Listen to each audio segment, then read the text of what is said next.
गायत्री परिवार के आधार स्तंभ डॉक्टर प्रणव पांड्या पर एक लड़की आरोप लगाती है कि 10 वर्ष पूर्व उन्होंने उसका बलात्कार किया और मीडिया ट्रायल शुरू हो चुका है। पर क्या आपको पता है, भारतीय संस्कृति के आधार स्तंभ संतों को बदनाम करने का यह खेल कई दिनों से चलता आ रहा है। भगवा को बदनाम करने का परिपाटी यह हमेशा से होता आ रहा है और ऐसे ही आरोप संत आसाराम जी बापू पर भी लगे, कृपालू जी महाराज पर 82 वर्ष की अवस्था में लगे, केशवानंद जी पर लगे। मित्रों, ऐसे ही आरोप जब जस्टिस रंजन गोगोई पर लगते हैं तो उसे खारिज कर दिया जाता है। मित्रों, मेरी यह कविता आप लोगों के बीच समर्पित। त्रेता में रावण आया था, त्रेता में रावण आया था, द्वापर में आया था कंस, अध्यात्म के रास्ते रोड़ा बना तो चल न पाया उनका वंश। त्रेता में रावण आया था, द्वापर में आया था कंस, अध्यात्म के रास्ते रोड़ा बना तो चल न पाया उनका वंश। षड्यंत्रकारियों ने फिर से इतिहास वही दोहराया है, षड्यंत्रकारियों ने फिर से इतिहास वही दोहराया है, विश्व गुरु बनने को अग्रसर भारत को आंख दिखाया है। कलयुग के शकुनी को देखो पासा अपना फेंक रहा, कलयुग के शकुनी को देखो पासा अपना फेंक रहा, भारतीय संस्कृति के चीरहरण करने का सपना देख रहा, पर भूल गया दुशासन का सीना भी चीरा जाता है, अत्याचारी दुर्योधन की जंघा को तोड़ा जाता है, अत्याचारी दुर्योधन की जंघा को तोड़ा जाता है। आज सनसनी फिर से फैली है, आज सनसनी फिर से फैली है, संतों को बदनाम कर रहे। शंकराचार्य की गिरफ्तारी दीपावली की रात हुई, साईं बाबा के लिए भी कुछ ऐसी ही बात हुई। रामदेव बाबा ने जब से मेडिसिन का पोल खोल दिया, कोको कोला के बारे में टॉयलेट क्लीनर बोल दिया, तब करात ने चक्रव्यूह रचा बाबा को खूब फंसाया था, तब करात ने चक्रव्यूह रचा बाबा को खूब फंसाया था, हड्डी के चूरन को उसने उनकी दवाओं में दिखलाया था।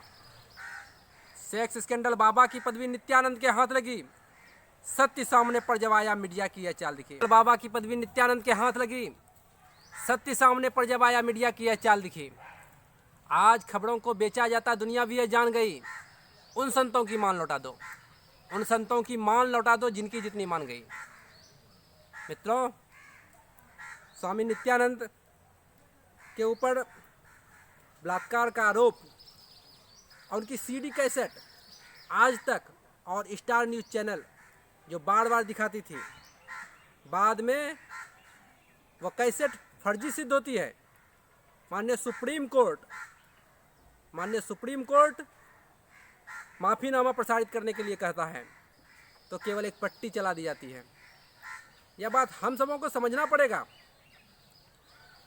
संत आसाराम जी बापू के ऊपर जो केस हुआ, सेशन कोर्ट के द्वारा उसे सजा भी हुई। लड़की ने आरोप में बलात्कार का वर्णन तक नहीं किया है। कोई आरटीआई दायर करके देख ले, अगर बलात्कार का वर्णन हो तो सुब्रमण्यम स्वामी लाखों रुपए देने को तैयार हैं। सुब्रमण्यम स्वामी उस केस को इस सदी का सबसे बड़ा झूठा केस मानते हैं, ये समझना पड़ेगा। लड़की आरोप लगाती है कि शिवा संत आसाराम जी बापू के पास लड़की को लेकर जाते हैं, जबकि कोर्ट स्वीकार करती है कि शिवा उस दिन वहाँ नहीं था और वो उस पर से केस हटा लिया जाता है। लेकिन आम पब्लिक को यह बात कब समझ में आएगा? मित्रों, सेशन कोर्ट के द्वारा उन्हें सजा हुई है, हाई कोर्ट सुप्रीम कोर्ट अभी बाकी है। लेकिन जिस प्रकार से मीडिया ट्रायल चला, बार बार बलात्कार का वर्णन किया गया, यह सुनकर मन में खिन्नता तो होती है कि हमारे धर्म में उस प्रकार की कट्टरता नहीं है जो इस्लाम धर्म में है, जो हमारे धर्म का पथ प्रदर्शन करते हैं, ऐसे लोगों पर आरोप लगते हैं।